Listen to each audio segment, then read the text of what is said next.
OBS, you did me dirty. It muted my mic automatically. Sorry. Let's start again, shall we? Hello, everyone.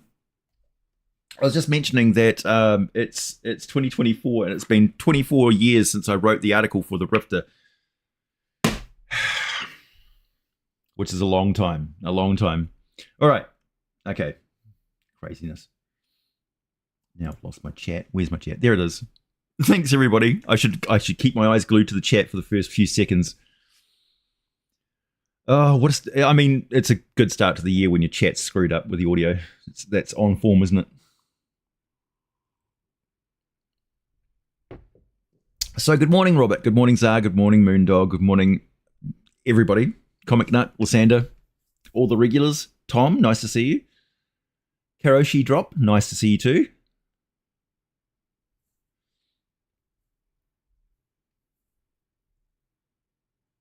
RIP the intro, but good to see you. Yeah, well, there wasn't really much of an intro. You might notice that generally most YouTubers have dropped intros in favor of just putting the thumbnail that they use for the video as the first image that you see, because most people they don't pay any attention to thumbnails because it autoplays when they put their cursor or their mouse or whatever over it.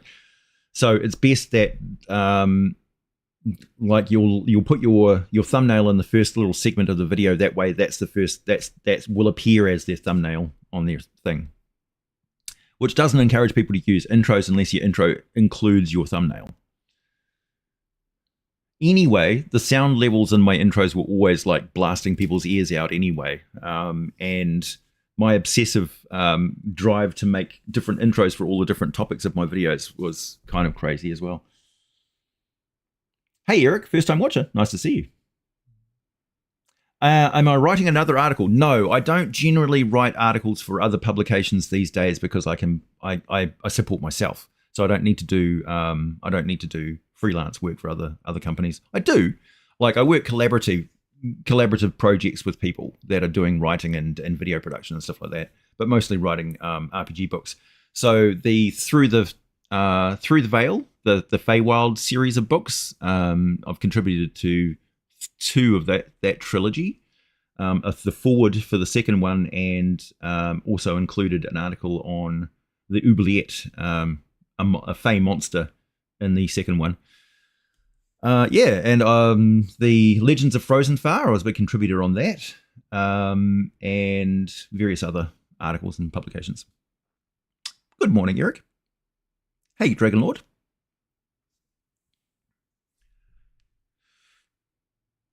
Happy New Year to me, and good afternoon from the other side of the planet. Yeah. Over in the UK, it'll be, 12 o'clock at night over there. Easy 12-hour conversion. So you may notice that I'm wearing a Dr. Broadbort t-shirt that came with the Kickstarter reward, which is Dr. Broadbort's Adventure Violence, Scientific Adventure Violence. This is a etherpunk, ray gun punk, what do you call it? Guys in pith helmets fighting the monsters of Venus with ray guns, essentially. It is a 5e supplement, which means that you can use it with any of your Spelljammer or Planescape material, or if you just want to play the setting as is. It is brought to us by mostly the guys at Weta Workshop, who made, did all the special effects for Lord of the Rings and stuff. And it is an absolutely gorgeous book. I think I described this on my Discord channel for people, and I took lots of screenshots and stuff. But just to give you some idea of how gorgeous this book is, it's all beautifully laid out and illustrated. It is absolutely packed with information. There is so much, like spaceships and the classic spaceships and stuff. And really great artwork and fantastic, delicious, hilarious writing. Cool monsters, Venus things. I mean, it's just not complete without bug-eyed monsters, a planet of rogue robots, Venusians, and guys from bonny old England, Victorian style England, driving around in ray gun equipped tanks. It's great. My only complaint, which isn't much of one, is that I don't really like this. This cover is clustered Like it's just too much going on. I would have had just like a silhouette of one character, like that guy there with the ray gun and the stuff on his thing, or just like a pith helmeted dude just like blowing the head off a Venusian, and that would have been simple and done. But I understand that this is like big splashy like movie posters type thing, and there's probably alternate covers, you know. Oh, you got a Tarrasque miniature being made by Dingo Doodles. Yeah, I dare say. I do actually have a one of those Tiamat type dragons, which I never actually constructed and painted, which is terrible. It's still sitting in a box from Reaper Miniatures from years ago. Yeah, but I know I probably never will get around to doing that. I've reached the point of solitude, being like 5 years with very little social interaction, where I'm going to put a community notice up at the local community hub and start a gaming group and actually have sit down live games with people and make friends. So yeah, that'll inspire me a little bit more to make videos and stuff on what I'm doing in a live game. And also, of course, I am still in the process of writing Super Atomic. I know everybody's sick and tired of hearing it. And it is making good progress. But I'm in the process of doing all the powers and stuff at the moment, which is a big slog of like converting a lot of stuff down into just a simple sentence, which is harder than it seems when you're converting an entire like superpower that your character has into one sentence that can fit onto a character sheet. Because that's how simple I want it to be, so that you can just roll your ability, copy, paste it onto your character sheet, and you're ready to go instantaneously. You don't have to ever reference anything. All the information is on your character sheet. Yeah, I highly recommend anybody who is looking for a group to start a group and to be the DM. That is how you grow the hobby and make friends and stuff. Don't just go looking for groups in your local area hoping to like join as a player. That's just, you know, you're doomed for failure mostly. You need to instigate these things. And as is typical in your community, there probably are a lot of role-playing groups that just they don't advertise because they've got a stable group. So somebody who's looking for a game will advertise in the local whatever, and then once they've got a group, they go ninja and go off to people's houses and go dark, like they don't even exist. They don't even go into game stores unless they're buying stuff, you know. That's the nature of our hobby. So we tend to gaggle up in a group and then vanish, and then once that group splits up and somebody's still obsessed with the game, then they'll advertise and look for a new group. But that public advertising phase tends to be very, very quick until that group fills up. And of course, most groups will self-destruct due to personal dramas and stuff because, you know, not everybody gets along immediately and instantaneously. Several Facebook groups are absolutely chock full of those sort of situations where they ask all these, you know, am I the arsehole because of this role-playing situation? It's like, that's not a role-playing situation. That's a social situation that you need to sort out without game rules or getting advice from nerds on the internet and just, you know, actually talk to people. You spent days running conversions for your space campaign. Yeah, I'm kind of used to it. It's like you take, for example, if you take a ability like running at super speed, there is a lot of information that you can ask about what physically that character is capable of doing. Like, can they turn on a spot? Do they have to like slow down to turn, or you know, what sort of forces are involved? What capability do they have outside of running at super speed? Like, can they kick a car door off its hinges without any effort because their leg is just literally a cannon that hits the ground like a pylon repeatedly? So to run at max speed, you need legs that do not exist in nature, you know, that are beyond bionically enhanced. Essentially, you need tendons and things like that that are stronger than diamond.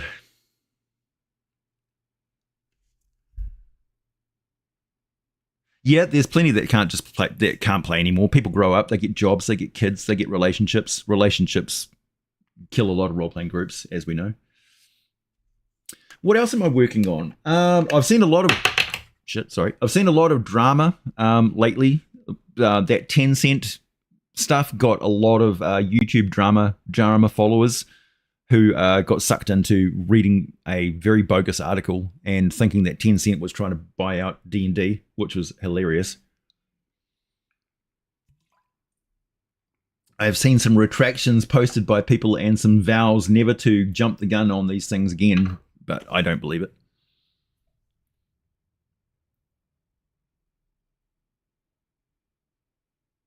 Atomic rockets is a great source for knowing how much energy a gram of matter will deliver at light speed. Oh, yeah, a lot. A gram hitting like the Earth at light speed? Devastating.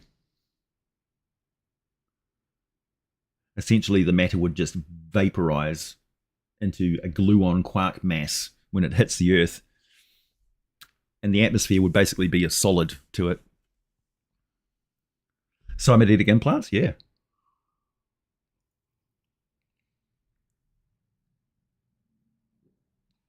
As you see, I just posted a bunch of Patreon exclusive videos and gained a bunch of Patreon supporters. So welcome to the 3 or 4 extra Patreon supporters. And also so long to the 72 odd people who'd unsubscribed because of the old videos with the AI voice and the AI images from those alien things. So long to those people, and I wish they would do so quietly and not leave comments all over the place. And that was just me basically clearing out the exclusive content for the Patreon subscribers and just releasing it to the public. I don't have to do it with those alien videos because that's my own personal content. That's not actually derivative of anything else, apart from 3 videos, which is the Trachea, which are based on David Brin's Uplift series of novels and the Trachea in there. And they've been physically depicted and described, of course, but I was describing them as an independent observer. But I think I may have mentioned David Brin in that video. And the Triceratons and Deants are from Palladium, Teenage Mutant Ninja Turtles Guide to the Galaxy or Guide to the Universe. Yeah. Which was published a long time ago. Superheroes Unlimited? You mean Heroes Unlimited from Palladium? Is that the one you mean? I love this book. I love that more than D&D.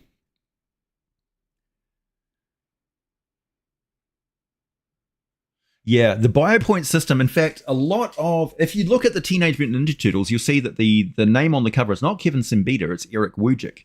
And when Palladium first started out, they were a gaming group organization, but it was the writing team of Eric Wujcik and Kevin Simbita that was really what drove those original books, and also which developed the Megaversal system, because they based it on D&D, but they saw that the skill system wasn't adequate and the combat wasn't complex enough and nuanced enough. Like, you didn't have the ability to dodge or parry in Dungeons and Dragons at the time, and that sort of thing. So they developed the Palladium system, and they added titles and stuff to the basic core mechanics, saying that we don't need mechanics for every different setting we have. We're going to make a core system which is universal. You can use it in every genre. And they were one of the first to do that outside of GURPS. The GURPS system. So Palladium was the second, I think, megaversal, rule system, generic rule system for all their settings. And it's an interesting debate, because you would ask, what's better, a generic system that you can run any setting with, or a rule system which is designed for a specific setting? And that, I think that age-old question, there's arguments for and against on both sides. And there are probably a lot of very diehard fans of design the rules for the setting so that you can actually build the physics into it. But yeah, it's interesting. Nice sentiment, but if Karen wants...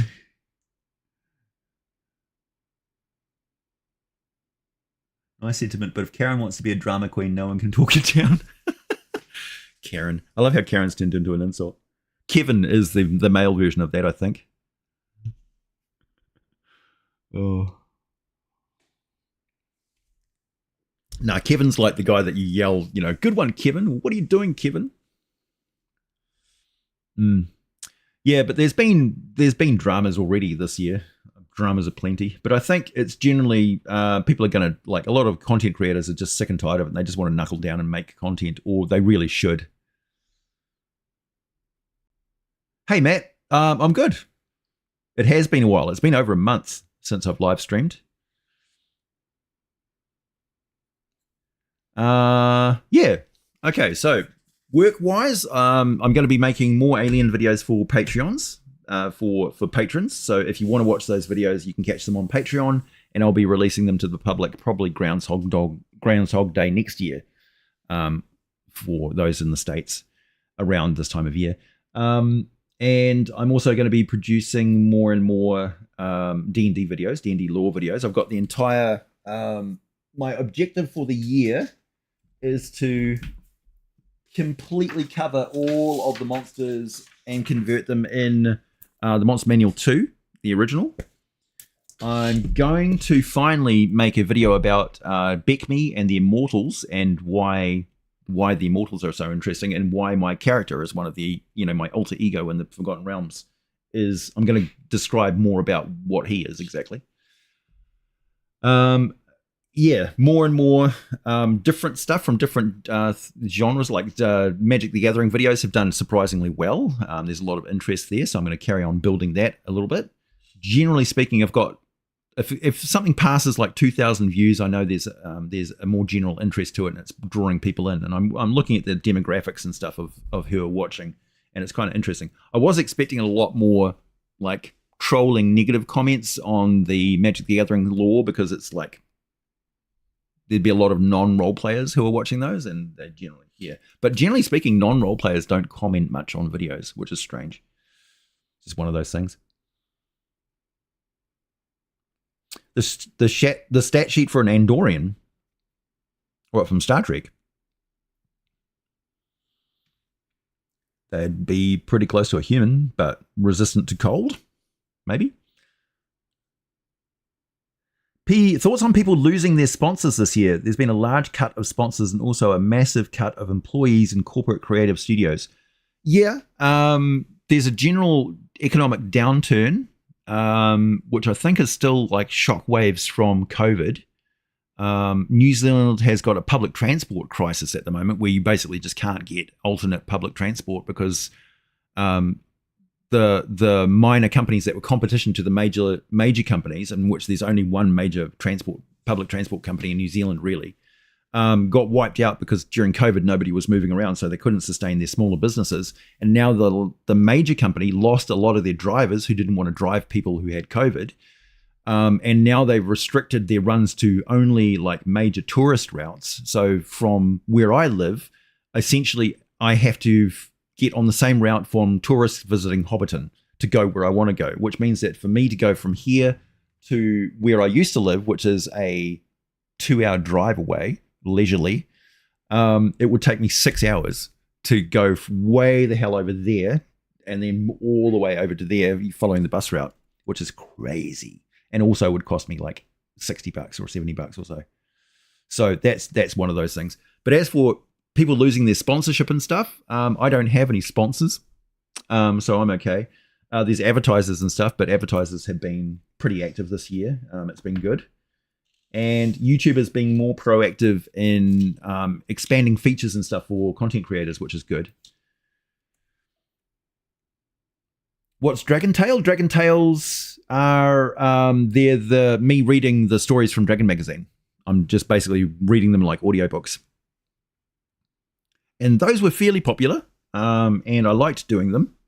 But yeah, I'll see how it goes. The wonders of the monopoly, yeah. You'd think the government would step in and do something about it, but they can't invent companies. Hey, thanks, Comic Note. Wow, that's the first live stream donation I've had for quite some time. Super chat I've had for quite some time. Thank you.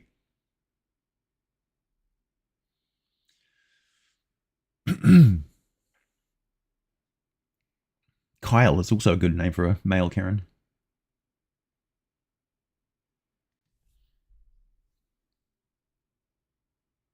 Yeah, there was a kids show called Dragon Tales, which I never actually saw.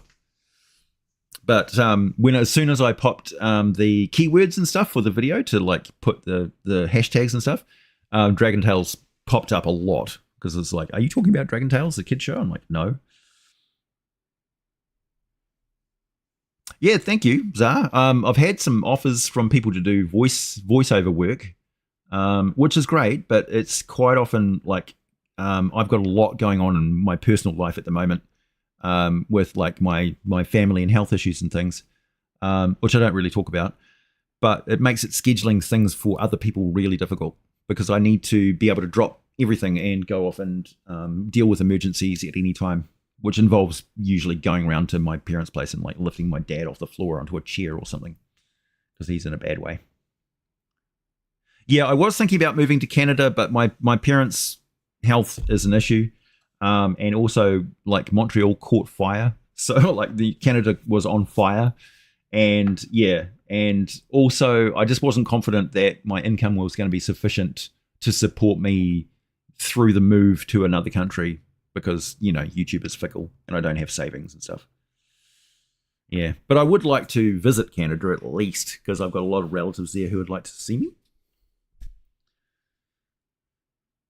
But yeah. See you, Zachary.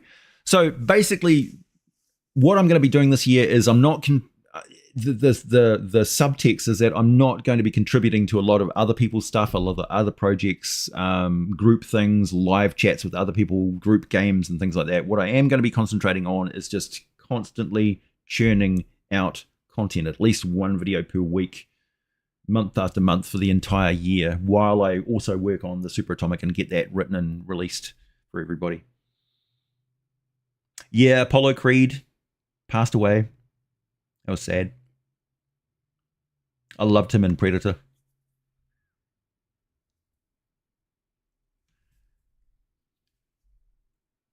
You bring a jacket or five. I actually got a fluffy Canadian hat. I was all prepared and everything.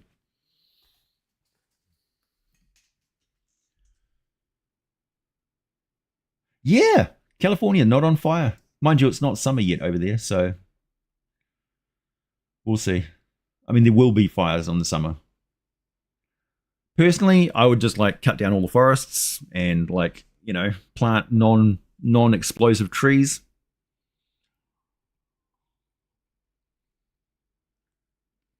Well, you know, climate change. Things are moving around. I was going to befriend a moose. Nah. Moose, not so interesting. Bears, it's the small animals that are interesting when you visit other countries because those are the ones that you see more often. So like I would be fascinated with squirrels because we don't have squirrels. We've got possums in New Zealand, which you never see because they're nocturnal. So we don't have small fluffy animals running around in trees and stuff. Just not. So I would be sitting there like watching squirrels like a bird on the windowsill. Moose rider. I could ride a moose.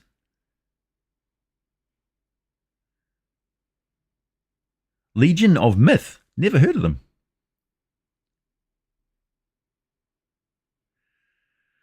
This is what happens when places stop practicing controlled burnings. Yeah, good point, Robert. Like over here in New Zealand, we had a massive big, like lots and lots of storms. And it caused massive torrential rainfall, which caused flooding, which took all of the forestry slash, which is all of the trimmings and all of the trees that they fell, which are not like commercially suitable. And they just, there hadn't been enough oversight and their logging crews and stuff had just left all that slash on the ground to break down on its own. They weren't burning it off or anything. And when the storms hit, all of that washed into the rivers and waterways and created a massive log jam that just wiped out roads and bridges across the country. It was absolutely devastating. And the culprit was clearly the forestry industry. And everybody turned the finger to them saying, look, like we've been supporting you in this community. You're highly important to like our way of life here and everything in the town and stuff. But the town is now cut off with no bridge, no food, no power, no water or anything because of you guys not doing your fucking job. And the sweeping the problem under the rug was just like you could watch it happening in the upper echelons and like money was changing hands and it was like, yeah.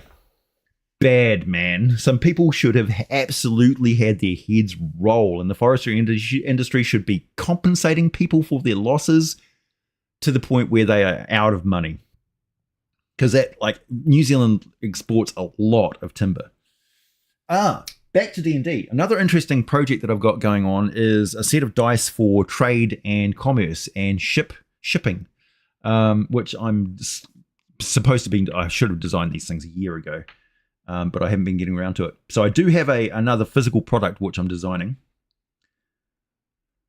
I'm not going to be doing another Silicon Battle Mat Kickstarter this year because I'm too busy doing writing and all sorts of other stuff. Oh, you did? You took a hiatus from YouTube?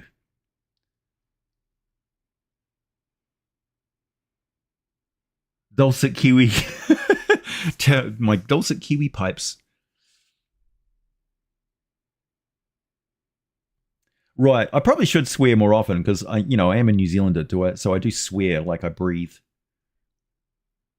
But you got to understand that over here in New Zealand, the C word is like a term of affection between friends. Like we call somebody a good C word, and that's a compliment.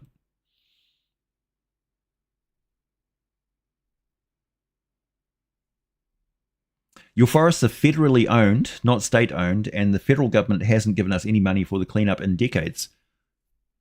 Why do you need money? Like your houses are burning down. Where does that money come from? From your taxes. What could you spend your taxes on? Fuel, firefighting equipment, stuff like that. And when the tax bill comes to say, sorry, we spent it on stuff that you should have been providing to us already. Taxation without representation. Blah. Country. Does America even need federal control? I don't think the American opossum is cute. I mean, have you seen the teeth of those things? And they also, they play dead and smell wretched. No. The Australian opossum, Australasian opossum or possum, I should say, much cuter. But they do smell like pee, because that's their main defense is to climb a tree and pee on you. I haven't seen the Dungeons and Lasers Tarrasque model yet, no. Our ex-president's solution to forest fires: sweep the forest clean. I think maybe the solution is what can you do? Plant alternate forests and stuff. Like, for instance, the Amazon rainforest. If you chop down the entire Amazon rainforest, this is just an ecological thing, it wouldn't regrow, ever, because that climate that it originally existed in no longer exists. It now sustains its own microclimate. So the Amazon rainforest exists because the Amazon rainforest supports itself. If you chopped it down, it would never reestablish itself. It would turn into a savanna grassland of huge size across South America. So the idea that you could create your own rainforest in California, completely change your weather cycle, replant all your massive sequoias and stuff like that, and actually have like rainforests along the southern coasts, is not out of the question, because climate has now changed. So those trees and the environment of California is no longer fit for purpose. Plants can't adapt that quickly. So if you leave it to nature to adapt to the climate change, everything will die.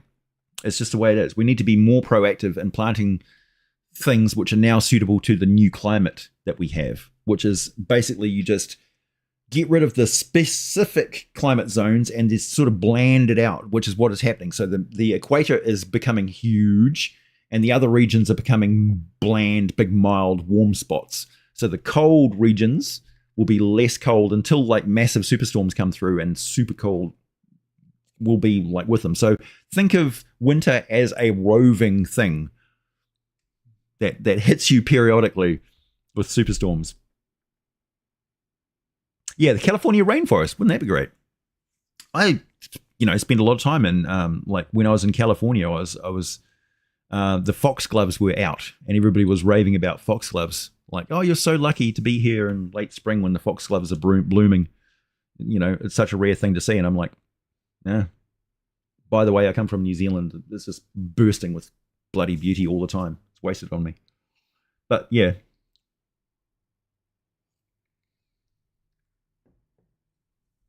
American possums are great for rodent and insect control and for cleaning up roadkill. I wish hedgehogs in New Zealand did that more often. They were introduced by the English when they came over.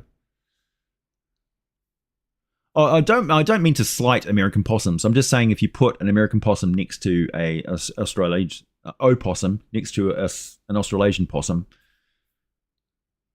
Like it's the difference between a rat and a sugar glider. I don't mean to slight opossums, but I'm sure they're not like my fans either. Opossums can't get rabies, but they can pass it on, maybe? I know that you don't want to get bitten by a raccoon because they quite often have rabies. Boy, that's a nasty disease. Oh, I was reading about it the other day. Talking of diseases, I think Dungeons & Dragons 5th edition doesn't do diseases and stuff very well. What are your opinions on that?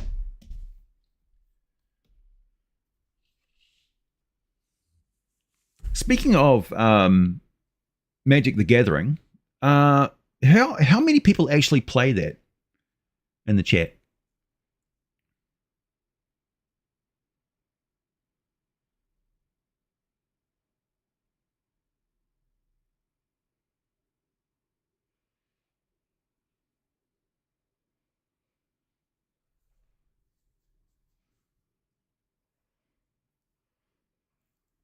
D&D could do with proper rabies, yeah.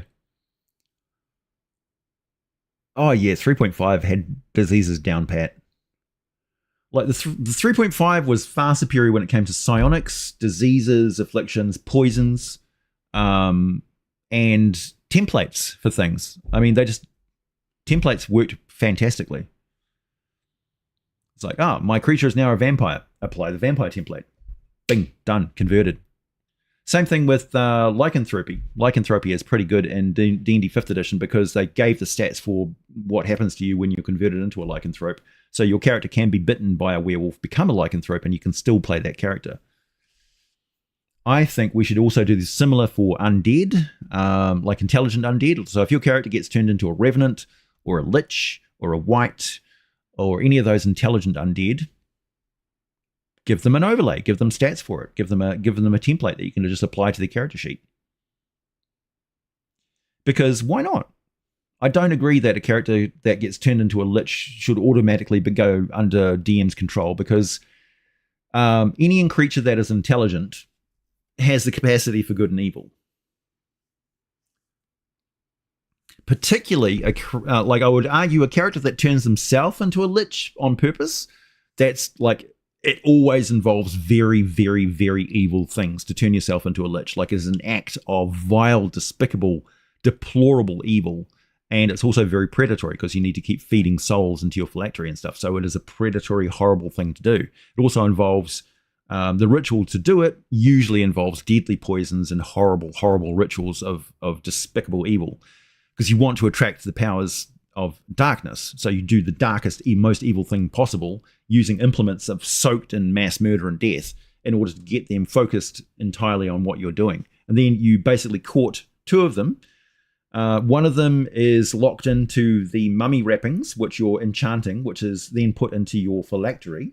So the phylactery is basically mummy wrappings. And then the other one is, it basically locks the other power onto your soul and tries to pull it in that direction. So you've sold your soul and promised it to that one, and this power is also pulling you in that direction. So liches basically exist about to be dragged off to various hells unless they can support themselves and sustain themselves by magic, which keeps their soul locked in place. But they are, generally speaking, being torn in two different directions. So it's a horribly precarious position to be in. Baelnorns are the exception. But remember, Baelnorns are very rare, and they're strictly controlled by the elven elders. And also, they're very, very limited in that they're stuck in one location because they're tied to a specific tree or something like that. But I mean, if you want to make Baelnorns more common in elven culture, by all means. Doesn't really make much of a difference whether an elder elf that you're talking to is technically undead, but they look fairly, juicy.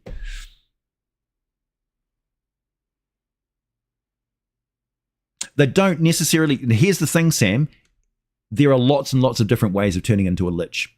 The stats for the lich stay the same, but the background lore and the ritual involved and the motivations of that specific individual, because they are intelligent and they research and become liches on purpose, generally speaking, the ritual can be different every single time. So what I'm talking about is just one known example, like one commonly spread around manuscript for becoming a lich in the Forgotten Realms. and you can thank like Larlock and those and the Twisted Rune for spreading that information. So the Harpers and people like that will be finding information on those rituals and locking them away and burning them, getting rid of them as much as they can.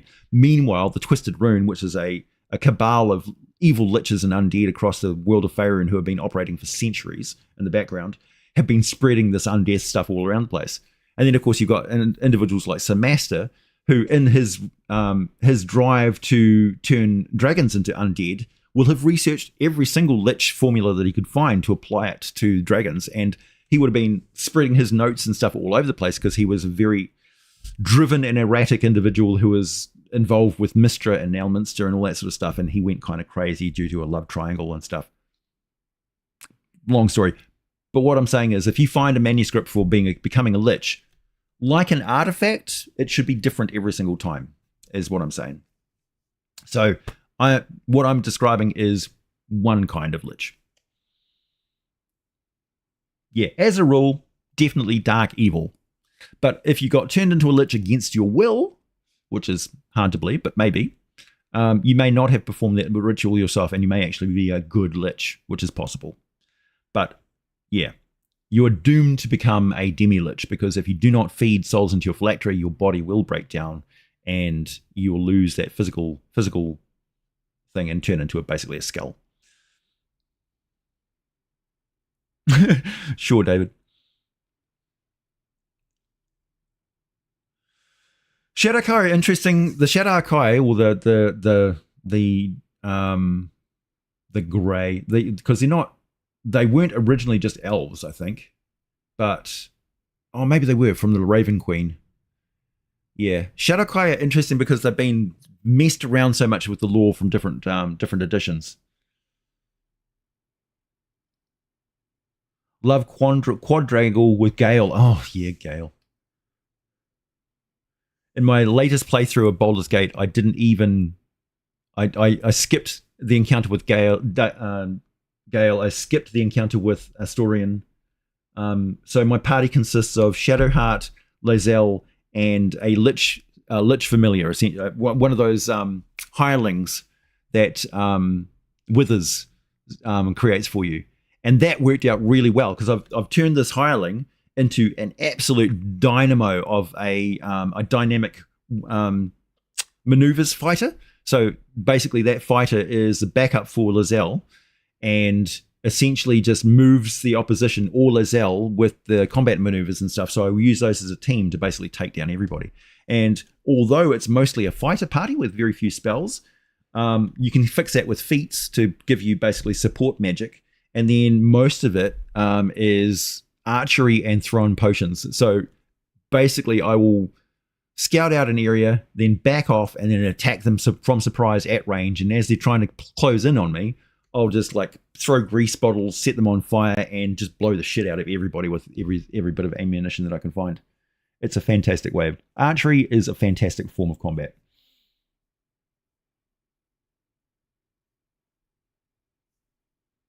Yeah, fairy-like in 3.5, human in 4th edition, and back to elven in 5th edition. So it's like, yeah, I'm going to avoid Shadowkai lore with it, and the Raven Queen with a bit of a poll there, because there'll be people like the Eberron video. They had a big change in lore of the Eberron video, and then I did an Eberron video, and a lot of the old crowd who liked the original 3.5 Eberron stuff looked at my 5th edition or 4th edition Eberron lore and went, what the hell? None of this is true. It's like, yeah, but you haven't read any of the latest stuff. That's the problem.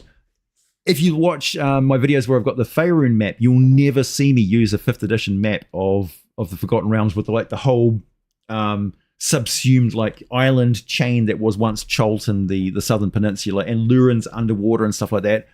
As far as I'm concerned, that never happened in the realms. There was some flooding, but Lurin was never under the sea, It just doesn't work that way. Even if you take our current world map and you raise the sea level like a continent appeared somewhere, the flooding isn't that severe.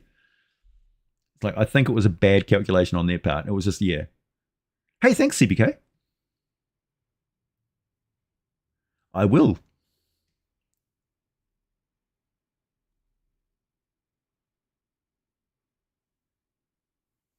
Yeah.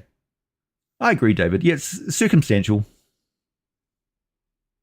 I mean, sometimes it's appropriate that your character's been attacked by something and they just die, and you can roll up a new character and stuff because not everybody wants to play a lich.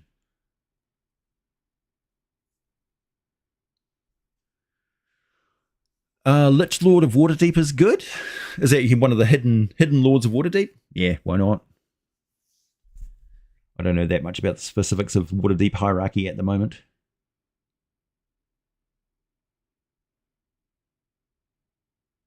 A Dracolich version of Tiamat?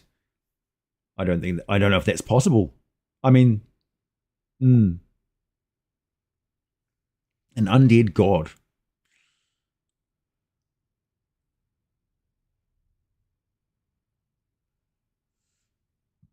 What's that, Jonas?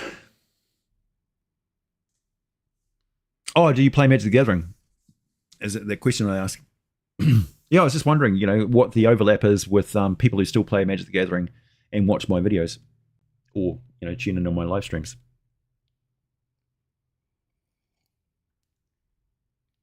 Vecna's been in every single edition of the game, so him coming to 5th edition is just good for me because I'm, me and Vecna are like this. I'm down with Vecna lore. No, I've never spoken directly to Ed Greenwood apart from on Twitter, I think it was. I was just like, oh, hello, Mr. Greenwood. And he says it's just like Ed. And that's my fault. I mean, he's quite approachable. I could email him and stuff. But at the moment, he's got like a group of guys who handle his like video collaborations and stuff like that. He's just appeared on Dungeon Dad's video, and that would be a similar thing on my videos. If he appeared, it would be a segment that he films that I put into the video. But that's certainly on the cards. And I am keen to work with him.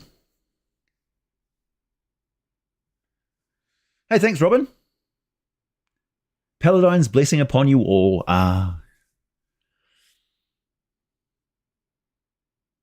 Yeah, that's the interesting thing, Moki. You don't have to, that's the interesting thing. You don't have to pay any attention to the lore of Magic the Gathering to enjoy the card game for its mechanical value and the artistic nature of it and stuff.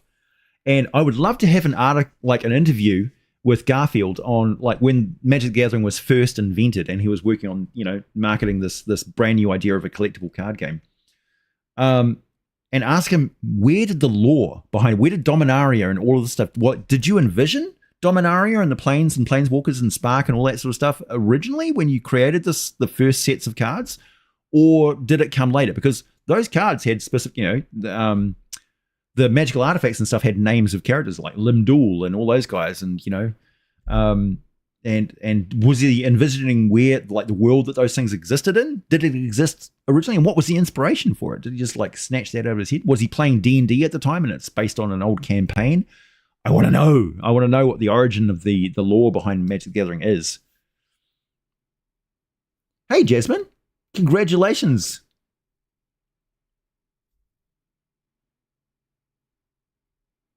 This is your 10th super chat on live stream. Yeah, I'm only too glad that I can help people with their live streaming. I mean, with their world building.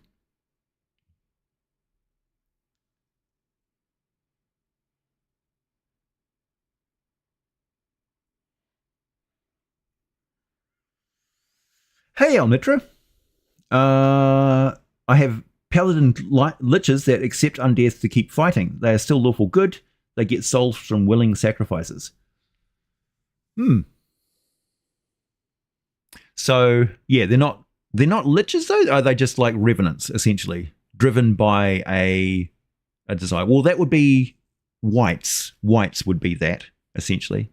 So you could turn them into wights with advanced sort of negative touch powers, because paladins channeling divine energy and stuff. If you flip that, essentially it'll be a paralysis touch or a life draining touch. So a wight, it works perfectly well. You don't have to go whole hog with the lich feeding them souls and stuff, but if you want to, that works perfectly fine.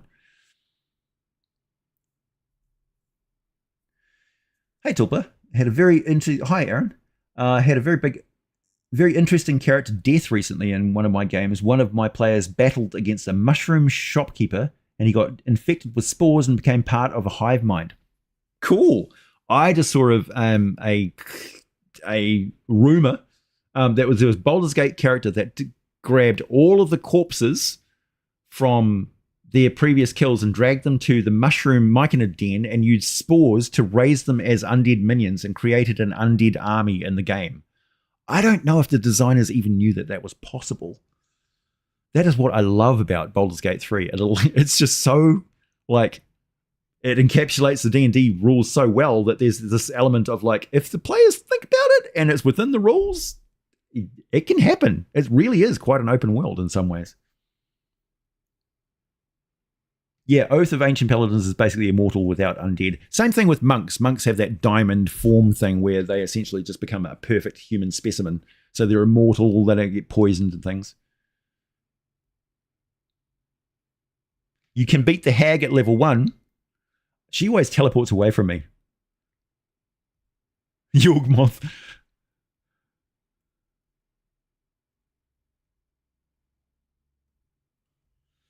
I'm playing through a campaign called Lost Mines of Phandelver and the Shattered Obelisk. We are in Wave Echo Cave. Excellent. Excellent. I'm sure there are many people who are familiar with that campaign. That's one of all the things that D&D 5th edition did right, Phandelver is definitely good. The original book modules, like the big campaign books that they did, the original ones, not good. They've gotten slightly better. But yeah, it's like module adventure designers need to realize that your adventure is gonna get just blown to pieces as soon as players start playing it. Like, you can't assume that they're gonna finish and complete this certain way and then move on to this next thing and have that resource from there to go here and do this thing. You just can't assume that. You can't have a linear module like that. It just does. That's not the way that it works at the table. Hey, yeah, it's me, Matt. I would recommend going and watching the D&D movie. Absolutely, it's a fine film to watch. The one thing I will say is that they should not have gone with cosplay for the Tabaxi, or the Dragonborn, or the Aarakocra, because they were awful. But other than that, pretty decent, yeah. Who am I today? Look, anybody who watches the video now, none of that money is going back to the company, back to Wizards of the Coast. So I don't need to boycott the movie anymore. Job done. They lost a shitload of money.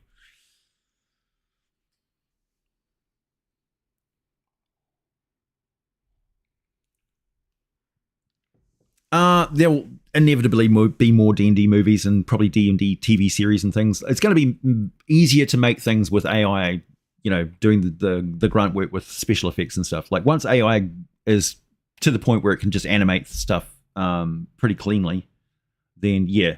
And a lot of special effects stuff is done with automated algorithms anyway. Like Massive, the program that Peter Jackson developed at Weta to do huge crowds of soldiers and warriors and stuff. Like, all of the orc scenes, most of those individuals in the armies and stuff were all computer generated.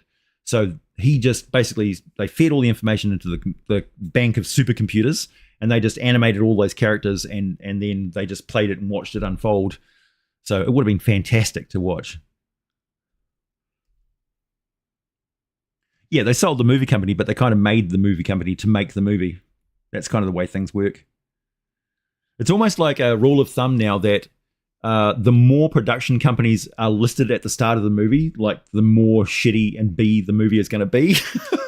I've been watching a lot of old films on Plex, and that have got 2.5 on IMDb ratings and things. Generally speaking, don't watch it. If you're watching something that's got an under 5 rating on IMDb, then you're in for a wild time. Thoughts on AI stealing jobs? I'm not going to get into the AI debate today. I have made my thoughts on it pretty clear. I use AI, so yeah. I am an artist that uses AI in their work. So I don't compute as far as the anti-AI arguments work, because they're all advocating for me because I'm an artist apparently who's lost his job. But no, it's just made my job easier. And the thing is that this is all I'm going to say on it. Before AI, I was going to people's art portfolios and stuff, and I was essentially scraping all the artwork that I could to put into my videos. But the artwork was quite often video game characters or card art or something like that wasn't related to the video. It was just the best approximation of the thing that I was talking about that I could find. AI art doesn't do that. It's not the way that it works. Essentially, this is the way AI works. Imagine you've got a screen behind me of just static. And I said, okay, artist, have a human artist there and say, okay, human artist, get every single one of those pixels that doesn't look like a red apple and remove it.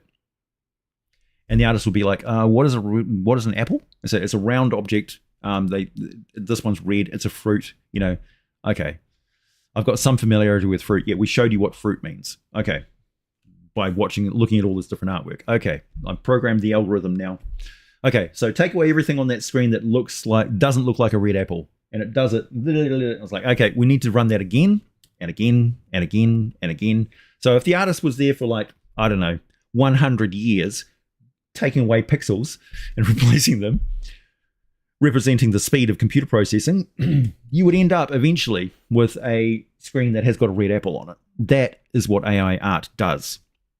It does not go, okay, you need a red apple? I'm going to go to this artist's website that I found this image, and I'm going to take that image and I'm going to splice it into this created thing. So there's the red apple. That's not the way it works. That's why it can't do hands, because in pictures, hands are always in different positions. So it has no lock on of exactly what a hand should look like, because there's no clear example of what a hand's position is in every single photo. That's why also you'll see fake signatures down the bottom of fantasy art and stuff, because it keeps seeing little squiggles of some text or something down there, but it has no understanding of what an artist's signature is. It just says there's usually one of those squiggles down here somewhere, so I'm going to put one there. It is not copying people's artwork. Anyway, so what I was doing essentially was scraping the internet and stealing people's artwork and putting it into my videos, which I do earn money for. And essentially all of that artwork that I was using was without people's permission. I would put their name or stuff on there. But that essentially was what I was doing, which is what everybody's accusing AI of doing now, which is not. So now I can get the AI to generate specific artwork to match what I'm talking about. That's not stealing from anybody, that fits the video perfectly, and allows me, and I can generate that artwork over a day. I can make dozens of pictures and stuff that precisely fit what I need to do in the video. So for me, it's just nothing but a boon, and it doesn't negatively affect anybody, because I still pay artists I still commission artists for any published work that I do. So any book that I produce for money will have commissioned artist work in it. I've got the time and the resources to do that, but I can't do that for my videos. I never have been able to do that with my videos. They require a lot of artwork, and AI is nothing but a great tool that has freed me up from basically stealing from other people now. So everybody's argument that AI steals from people is the exact opposite situation of what is actually happening.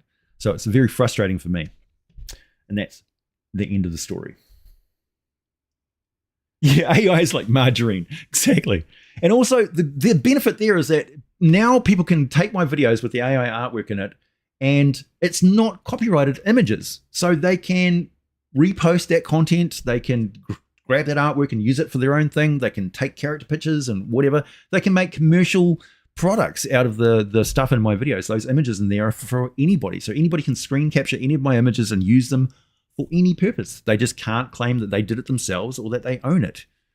That's it. And I'm okay with that. So the images in my artwork are no longer somebody else's property that I'm using. They are everybody's property that they can use.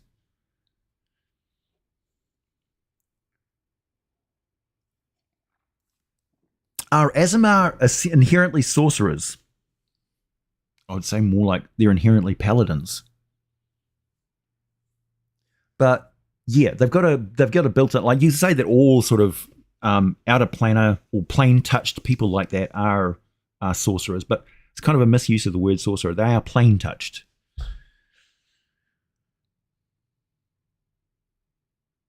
If you need a virtual player for any of your sessions, I call Shotgun. Well, I'm going to be doing some playtesting. Do I have any suggestions for books on crafting and or foraging? There's always really good. Hey, Bryce Foss. Long time no see. There's look at all the third-party stuff on Drive-Thru RPG and look for like good supplements on crafting, alchemy, that sort of thing. That's where you'll find the really good stuff. And I don't have an opinion on which one is best. There's a lot of really good stuff to choose from. I will say that one of the best books on underground adventuring and stuff, and if you can pick it up, is the book on spelunking.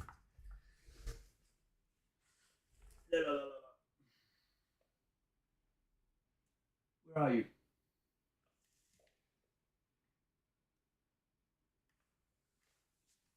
I think I might have it somewhere else because I read it all the time. Anyway, it's a book on spelunking. It's great.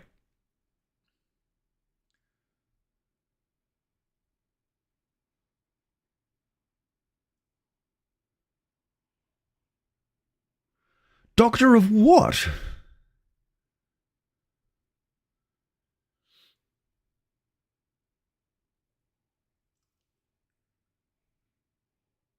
I don't know if the Cat Lord is associated with the Tabaxi. Remember, in Forgotten Realms, Tabaxi is also a group of humans, a tribe of humans in Maztica.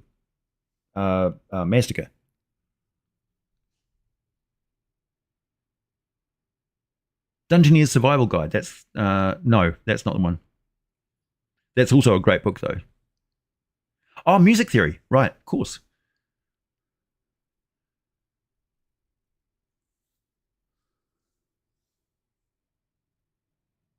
Yes, I remember the Lupin. I've got a video on them. And once again, we still don't have Dogfolk for 5th edition officially.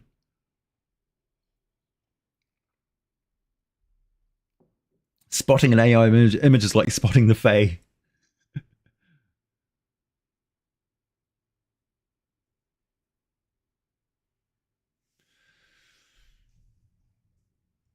AJ is now a cleric of the machine god. I always have been. If you look at my my alter ego on the original Palladium Megaversal message board, I was Zen, the demigod of technology, in the Axis Swank drama, which nobody will understand unless they were part of that forum.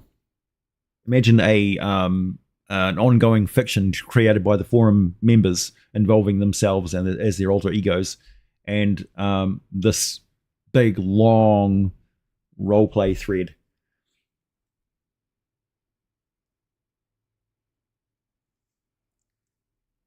I've got multiple doctors following me. Oh, that's fine.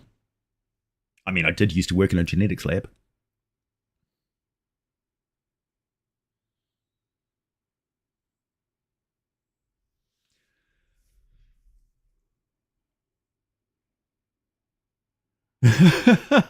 my vids in the background as you're writing a thesis.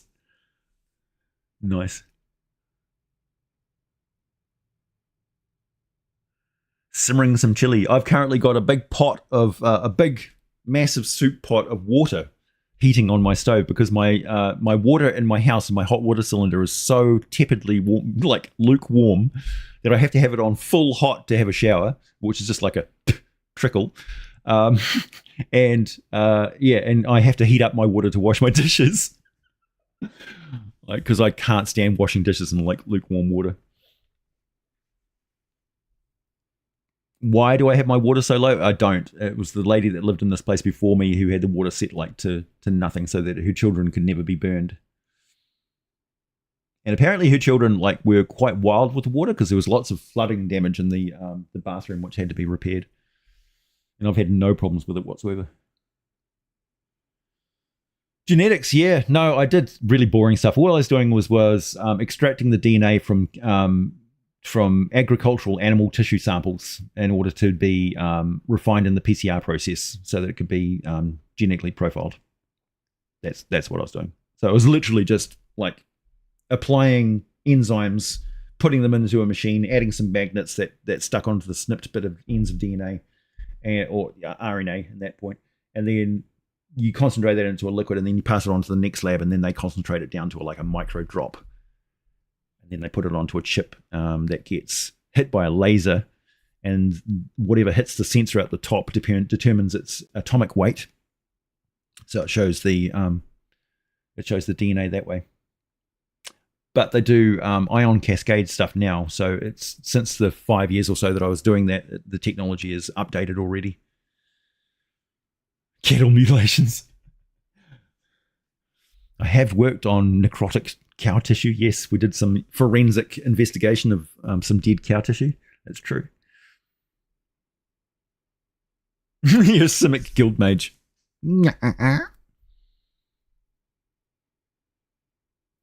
The AI art you use for Secrets of the Multiverse vid is rad as hell. Yeah, man. Like, there's no way I'm going to stop using AI art. It doesn't matter. Like, if you don't like the AI art, by all means, leave. Like, unsubscribe. Do let your follow your principles and stuff. Don't keep watching my videos and haranguing me about it, because I'm not going to change.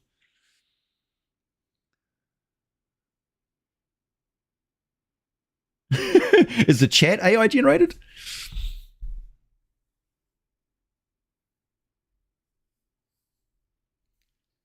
Finally understood the difference between Elder Titans, Titans, and Anam Titans. Yeah.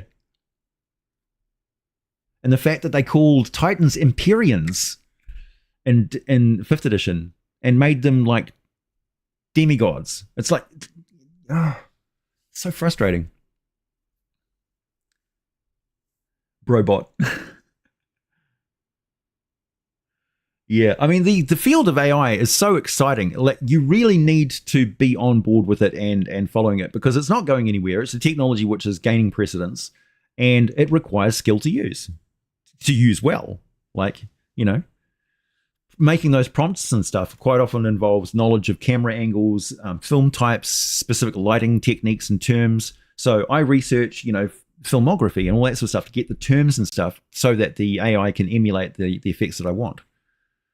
So if I need a close-up image or a tight image on somebody's face, I type that into the prompt and it goes, oh, okay, you need it like this photographic technique.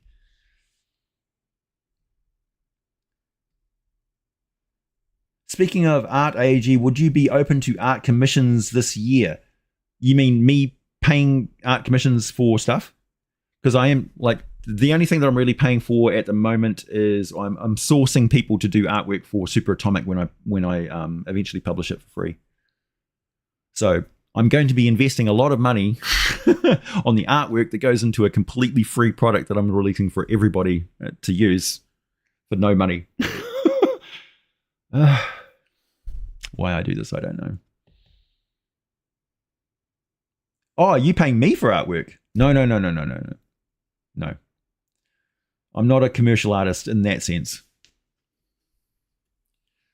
I don't work to order for artwork. I just can't do it. I have done that in the past. I have been a freelance artist, but yeah, no. It's too mentally draining to do. Yeah. It's okay, what's Super Atomic in a nutshell?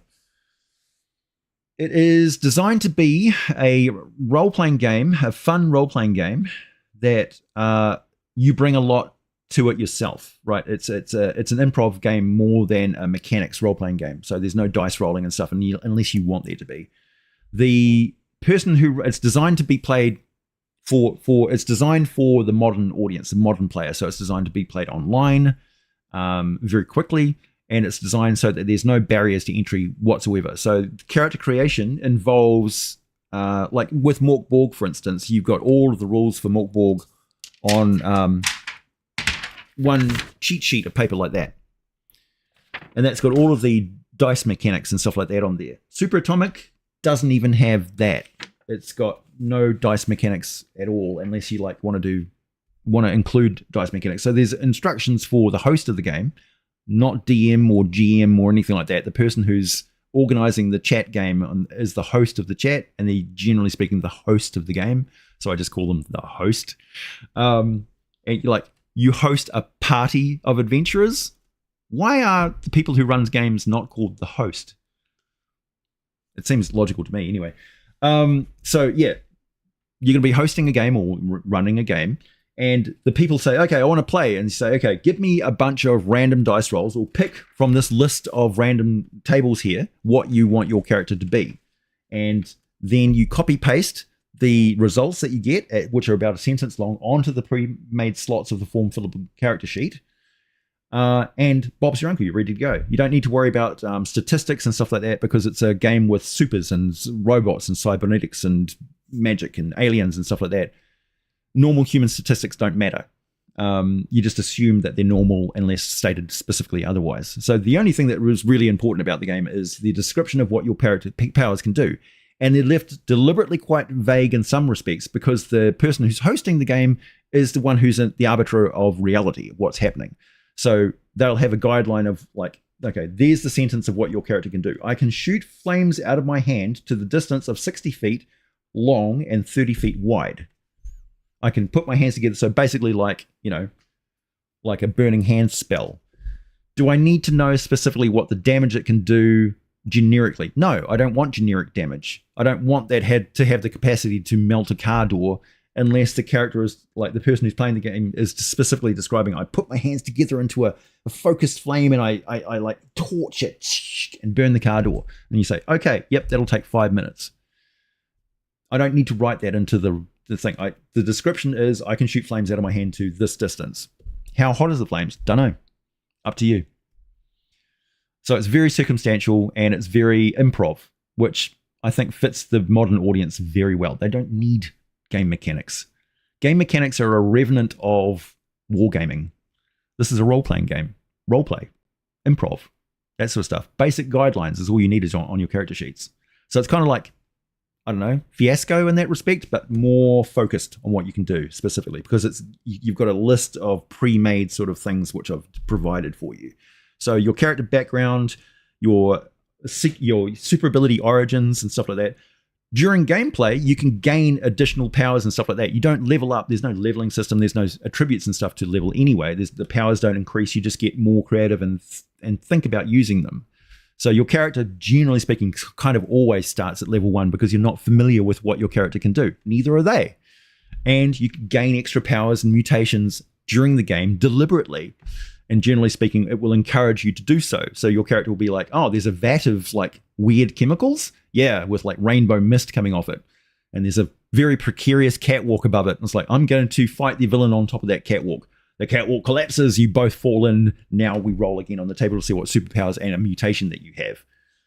And it's like, yep, easy.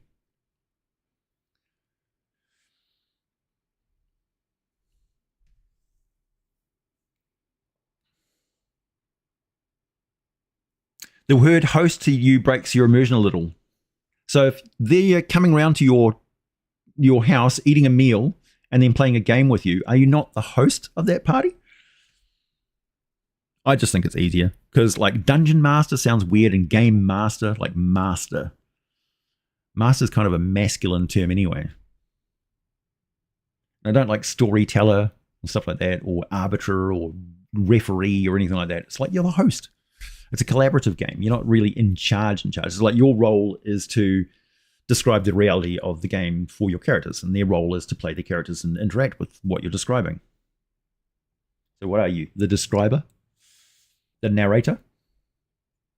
The master of your domain? Yeah.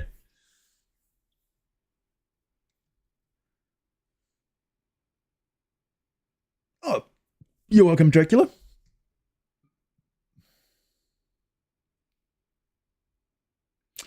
CPU. That's you. Lawkeeper, yeah.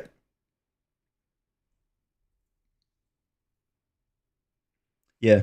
That's what I'm going with anyway. I mean, it's up to you what you call yourselves. I can't control what you say at the table or how you describe things. People are obviously programmed in their brains to call themselves DMs. So obviously people are going to say, hey, I'm going to DM a game of Super Atomic. I don't care. I'm just saying that when I write the text, that's what I'm going to call you, the host of the game. You can call yourself whatever you like. You can run the game however you like. I'm going to include examples of different dice mechanics that you can use. Dice mechanics aren't copyrightable anyway. So who cares? big borrow and steal whatever you need from game mechanics. So you've got a world of them to choose from. I don't have to invent anything. That's all been done before regarding dice mechanics. Very rare that I ever find a dice mechanic that I've never seen before. The one behind the screen, yeah, I don't use a DM screen either. Never have.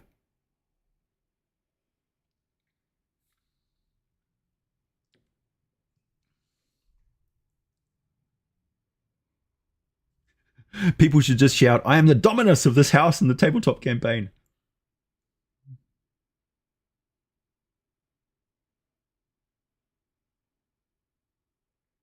Live undead role-playing comedic horror. It's good. Lurch. Your group just refers to the DM as the faceless voice of God. Eh.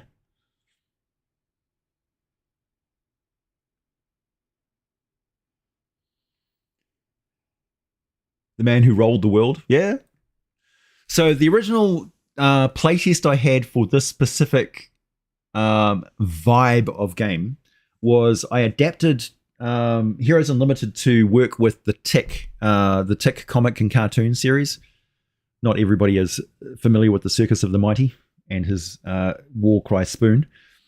But the Tick just is really funny. It's a comedic superheroes spoof sort of universe.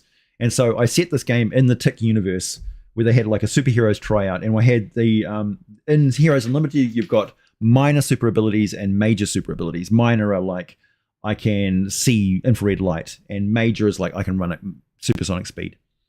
I introduced the idea of on the Palladium forums we created a random roll table and a bunch of powers called the sub-minor powers.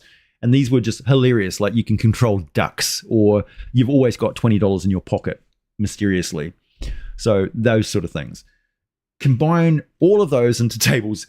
Get rid of the definitions of minor, sub-minor, and major, or silly, or evil powers. Just put them all together. So you randomly roll. Your power could be huge. It could be minor. It could be comedic. Could be quite evil. You don't know. It's random, right?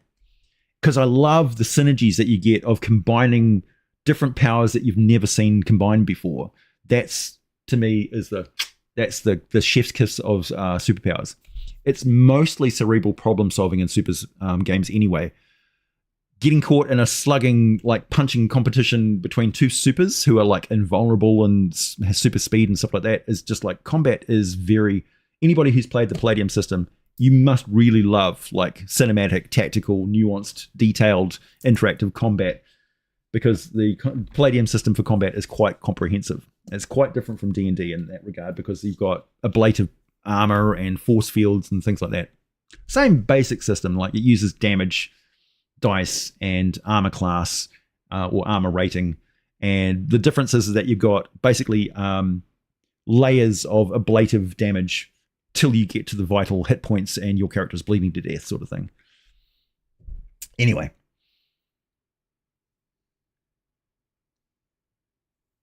Yeah. The Tick is just fantastic. I mean, they've made like 2 live action shows of it and a cartoon and a comic. And I was there for the original comics, Man Eating Cow and Paul Samurai and all that sort of stuff. Just brilliant, man. Oh, so fantastic. That was like mid-90s. Like we're listening to Living Colour and Melissa Etheridge and sitting there and reading the Dark Knight Batman Forgotten, like the graphic, like real Miller's original graphic novels and stuff. We were reading those, and Spider-Man and Venom came around. Oh, Spawn came around as well, and it was a golden age. All the stuff that everybody's rehashing right now is what we were living through when the Tick was just around, and Teenage Mutant Ninja Turtles as well. So we were really into.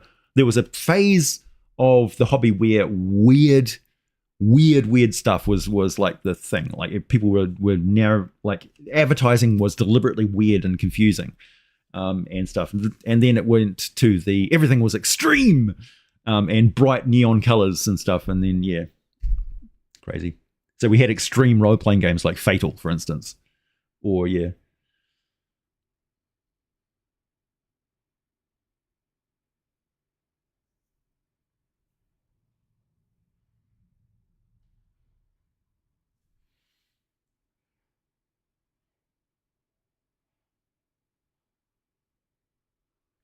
If you could be any subclass, what would you be? I would be a blood hunter or way of shadow monk. Subclass. I do think the bards in the actual world of Forgotten Realms are one of the most powerful classes that you can play.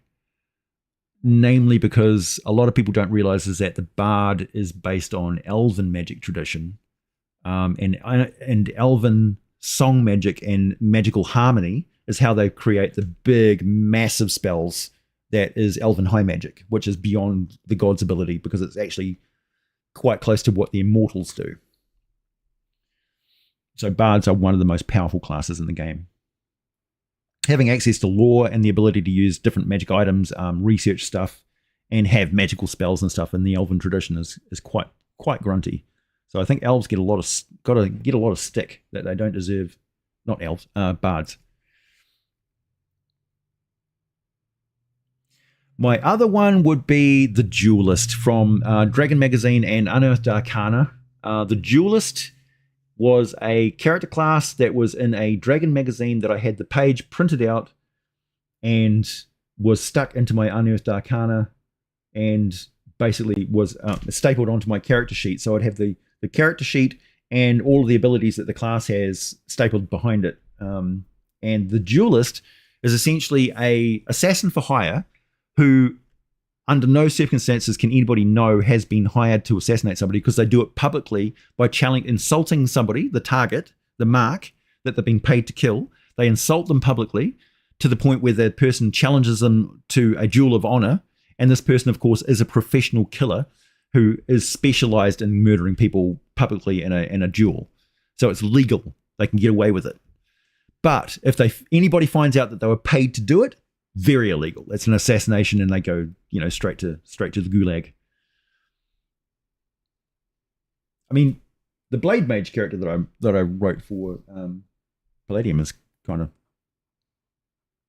like an Eldritch Knight.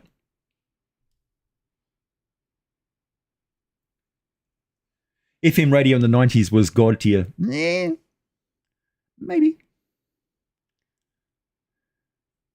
Does anybody listen to radio anymore?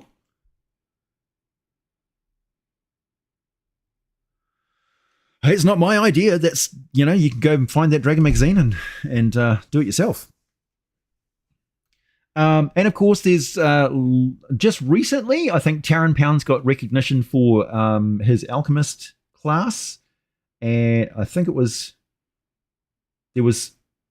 I can't remember exactly where it was published, but they made a top 5 alternate non-canon D&D subclasses top list, and he was in the top 5.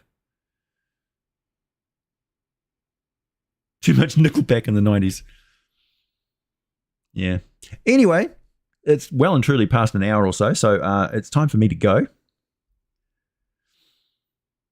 Do not fear, I will be back doing more live streams on a more regular basis. I know I've been slack, but as you know, I prioritize making lore videos over everything, because that's my bread and butter.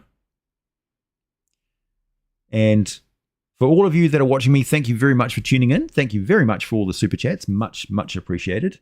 And please, if you can't contribute in any other way, just spread the word of my channel and just bring me more viewers to enrich and entertain.